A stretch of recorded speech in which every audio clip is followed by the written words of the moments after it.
All right. This is Matt And Jake here. coming to you for Sabbath Lounge, and we are at week 11, and we appreciate you stopping by, and we are going to take a look at this scripture here. Yeah, this is our Talking Torah series, right? That's right, Talking Torah.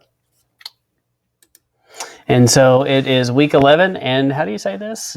Vayagash. Vayagash. Sounds like you need to cover that or apply pressure. Yeah. What does that mean, though, Matt? And he came near. Okay. Who came near what? Who came near what? That's Joseph and his father. That's the whole point. That's right. You got to read the portion to find out. That's right. Genesis 44:18, 47 through 27 is the part that we're going to deal with. Yes. Let's deal with it, Matt. All right. So we're going to have to move our face around a little bit. So here we go. We're going to jump right into it. And you see that Judah is willing to take the burden, willing to cover for the loss of a beloved son. And so... you see growth there. Yes, you see a changed man, possibly. And, if, lying your whole life would make you rethink change. some things, Mm-hmm. Yeah, and while you're thinking of that, we did a study on, is Judas saved? And you'll find some interesting parallels to this, because once Judas... realizes that they're going to take Yeshua and murder him, they're like, he didn't want anything to do with it at that point, and he goes back and he repents of the evil that he has done and throws the money back at them. Mm-hmm. So similarly here, where Judah is willing to take the burden, Judas is... No coincidence. What's the name of the field? Oh, the Potter's Field. Yes, it's kind of like Potiphar. Yeah, I mean, I saw that connection as a wee lad. Yeah. So, but definitely, wow, this blue background is really holding up our lighting. It is kind of. That's okay though. Holding this up. So, all right. So, what were you saying about the prequel? No, just saying that the. Go check out our study on, is Judas saved? Yes. And you'll get some from a while back. Yep. And so we definitely have a tie-in to the prodigal son and the older brother. Yeah, defending the younger brother, right? Oh, I see what you're saying. Mm-hmm. Okay. So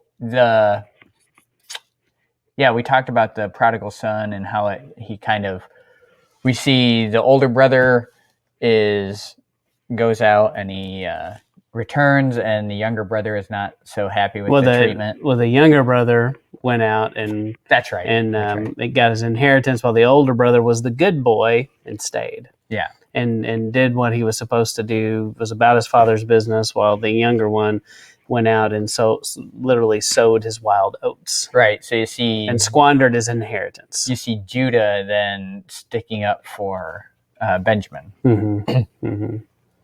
Yeah, and so in the prodigal son story, you kind of see an older brother that's not happy about this, who doesn't get it.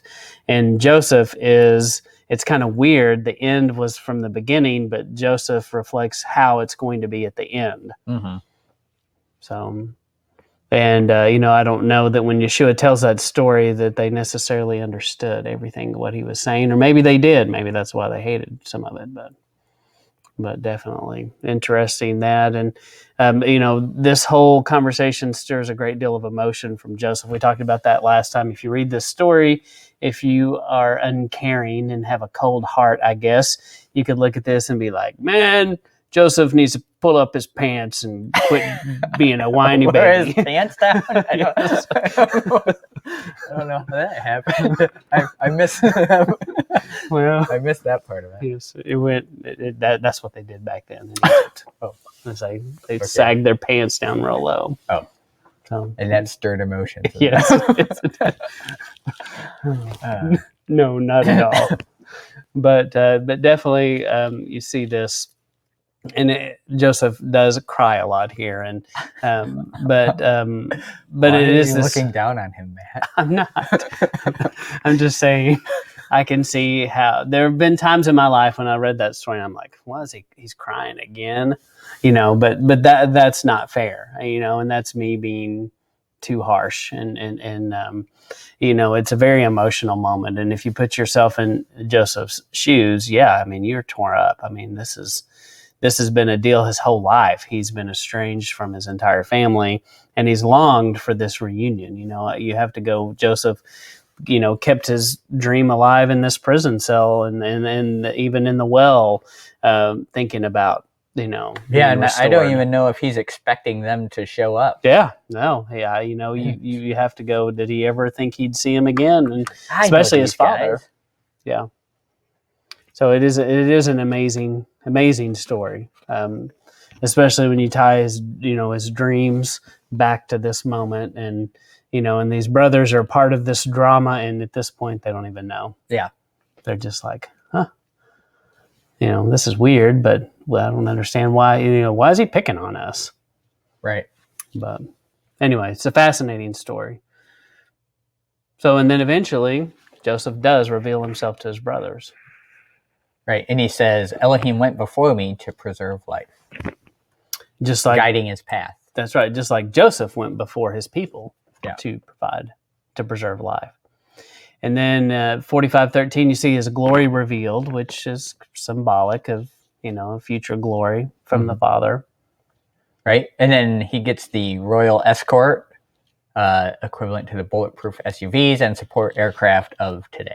Yes, so I think it's important to acknowledge the fact that Egypt is the superpower in the world at this point. I mean, they're bad mamma jammas. I mean, if you go up against the Egyptian army back in this day, things probably aren't so good for you. I mean, they've got the best, of everything, and so the Pharaoh says, "Go get your dad and take this escort of people and go get them." And so, yeah, it was like a whole workforce of people that came to pack up. It's like the move, it's better than the moving van, because not only is it a moving van, but you have, the royal escort, the limo with the flags waving, yeah.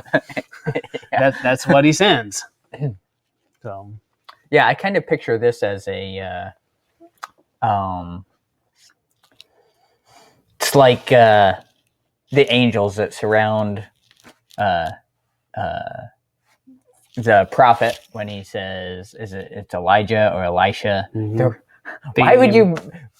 Why would you put them so close together and call them basically the same thing? Yeah. Yeah. He's a trickster. Anyway, it's like the band of angels that are surrounding the enemy, and this is a protective band of angels, if you will. Not like band of angels. No. Yes. But yeah, definitely. And it made me think of something else there. But it's like royalty going to get the commoners, because there's that part of this story too. Definitely there was a difference in the Egyptians and Joseph's family. They did kind of look down on them because of their occupation. They were like, "Ooh, we don't deal with you," kind of people. Yeah, we can't even eat with you guys. Yeah. So that's a whole another side thing to study and look at. But so you see this father, son, children reunited. Everybody's happy. Yay! The end puts a nice bow on the story. Feels so good to be reunited. Yes. Yeah. Very good. And so we talked about bridal language. And so we're going to discuss, who's the bride, who's the groom. And then, yeah. Is this a groom going to get the bride situation? Like they go in with fanfare to pick up Joseph or Jacob and the rest of the family and parade them back to Egypt into Goshen, right? So it seems that Joseph is kind of representative of the groom in this case, and Jacob and the Israelites are the bride. Just like in the end times, the bride is, right, the city full of Israelites. It's this house of Israel returning to the groom situation. Well, and we're going to talk a little bit more in the next few slides about that. you see that Joseph had a plan in 46:34. He already knew that shepherding was offensive to the Egyptians, and so he gets the land of Goshen, which it says it's the choicest land in Egypt for shepherding. I mean, it was the choicest thing. And then you've got bridal meal in 47:12. Right, the meal. And so let's get together and have a meal. And anytime you see people like that, that's usually a sign of a covenant coming together. So you kind of already started talking about who's the bride, who's the groom, and you say it again. I'm saying that the groom is Joseph, who is not the father. Right. And I'm saying that the bride is actually his father and the rest of the family. Mm-hmm. So it's kind of got this flip-flop situation going on. Yeah. Because when I first started looking at him, I was like, wait a minute, the father, is what is Jacob in Israel? But and then you look at his name, you just did it there. Jacob is Israel, so Israel is the bride. Yeah, and we're looking at their status here. Joseph is above his father in status, according to the world, and according to the spiritual realm, because of the way that the way that the bridal language comes together here. And this is such a deep, complicated story, because there's also this analogy between the northern and southern kingdom. So what do you think about the northern and southern? How does Joseph represent one of these kingdoms, and the rest of them are one of the kingdoms? Well, it seems like Joseph went away. And then there's think about it. He was carried off into the hands of Gentiles, unbelievers, and got assimilated into the world. And so that's one of the reasons why Joseph is not recognized, is because more than likely he had on makeup and a headdress, and he looked like an Egyptian pharaoh. Yeah, we're not saying wear makeup. That's right. That's not what we're saying.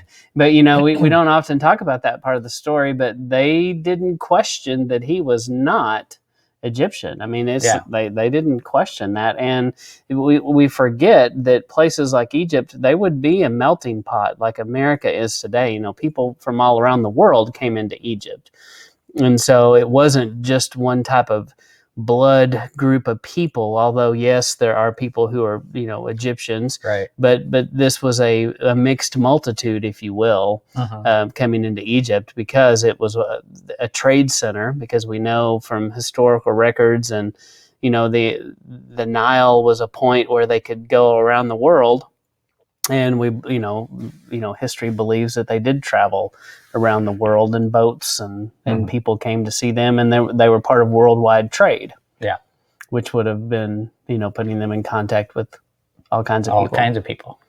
So anyway, so the bride and the groom, you get the separation of the kingdoms. I do believe Ephraim and Manasseh coming out of Joseph represent the northern kingdom, where you've got Judah coming from his father's house, representing the southern kingdom.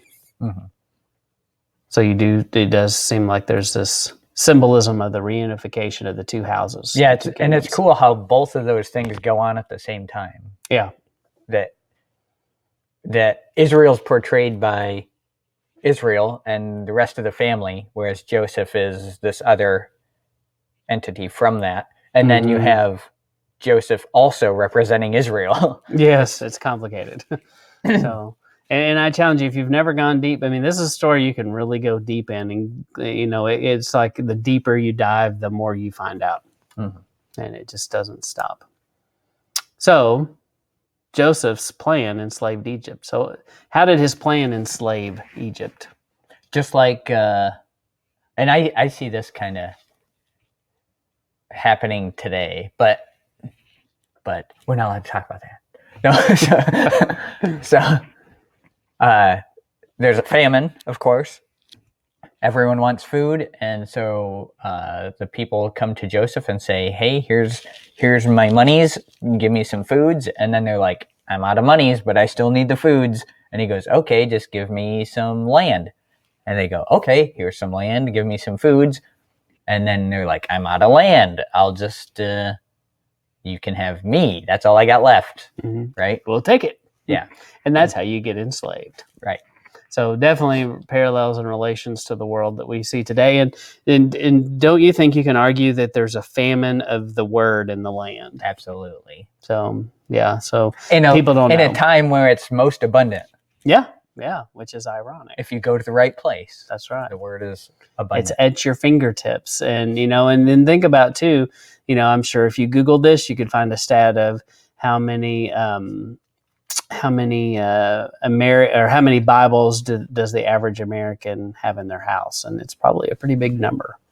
And so not only do we have a lot of Bibles here in the United States, but the internet is in most people's. Yeah. I mean, who doesn't have internet today? Even it's a library. Yeah. I would say even the poorest among us have access to the internet today for free if they want it. Mm-hmm.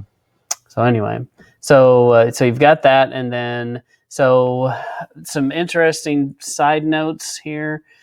Joseph is the only patriarch so far to have only one wife. And you're talking Abraham, Isaac, and Jacob, and then Joseph. In that line. Right. And so Adam and Noah also, it's only spoken of one wife for them. And so what do you think I mean here? Get in my head for a minute. Okay.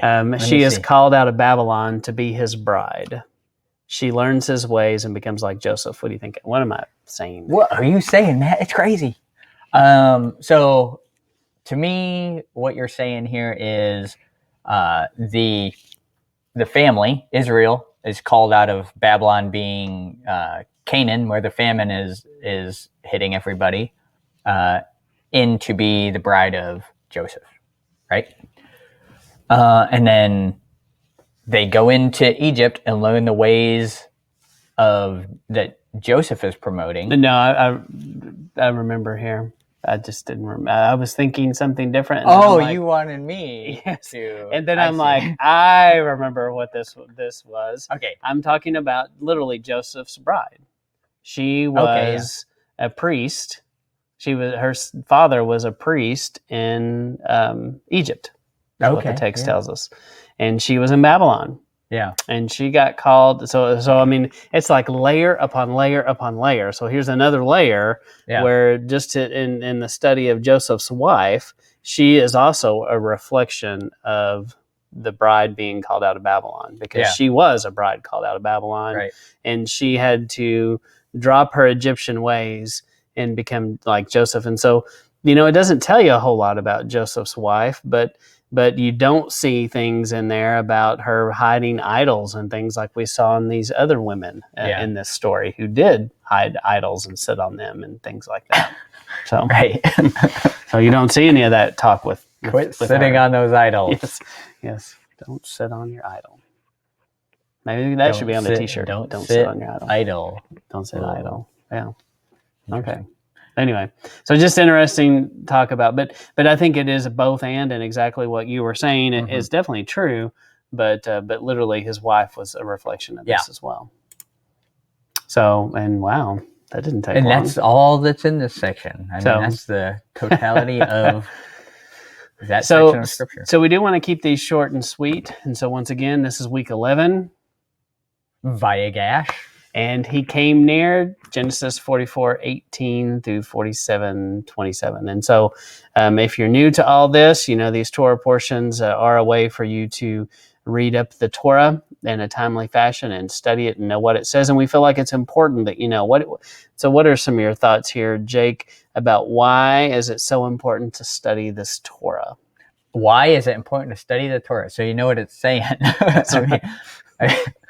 It can't get more plain than that, I guess. It's so you know what it's saying. That's because it applies, because we're Israel. Yeah, and I keep saying, I want to make us a little bigger here. Good. So no, we need that. The world needs that. We need our comeuppance. That's right. And so, but I think it's so important today to stress, because there's nothing but lies. It seems like in the world today, the media, they lie.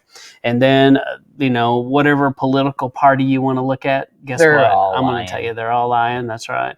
They're all spinning it some direction, and they're telling you some of the things, but they're not telling you the things that make them look bad. And in fact, the whole world and all of social media has become this thing where you only show the good side of yourself and the positive side. No one ever shows the terrible things that happen in your life. Right. And I've actually been thinking about that a lot lately. Is it's so funny how hard it is to find truth anymore. Yeah. And how really the word is the only thing that you can really stand on. Yeah. Yeah. And then I think that's where we are today. We're in a famine. It's like truth. Joseph. It's like a truth famine. Exactly. And we need, it's both. We need to be prepared. Yeah. But also we can go too far with what do they call it? The Bible, the bullets in the toilet paper? No, bandages. Bandages, yes. Probably, yeah. So, you can't go too far, and then you're just relying on your own strength. Mm-hmm. And then if you look at these stories, Yahuwah provided. Yeah. When he let them out of Egypt, he gave them what they needed. And so it is really hard for us as humans not to try to take on more, we like to do Control. work, I guess. Yeah. And we like to, and sometimes we don't leave him much room to work. And that's the hard part of all this. And I think we should be way more worried about what the Torah portions are and what the Torah says than what the world is telling us to worry about. Yeah, I agree. And, so challenge you to look at the Torah portions, look at the book of Daniel. That's also a good thing to study in the times that we're in right now. But anyway, anything else? Nope. I think we covered it. That's everything you need to know. And more. Yes. So these are just high level, hitting the highlights in here and trying to give you something you maybe haven't heard yet or get you interested in reading deeper. Yeah, we hope something clicks and, maybe you go investigate and, to discover something that you didn't know before. So, But as always, we ask you to share this, to like this, to let us know. We let us know what you think about it. Let us know if you have any questions. Please hit the thumbs up, the like buttons, the heart buttons. All the buttons. The emojis. The ding button, the bell. Is it a bell? It might be a bell. If there's a bell, ring it. Ring it. So, too far. Too much. Yes, too much. We've overstepped. Yes. Okay. All right. Well, thank you for listening and tuning in to Sabbath Lounge. All right. Check us out next week. All right. And if I can figure out how to make this stop. You can do it. You got to click here, man. There. Now we're gone. Now there it is.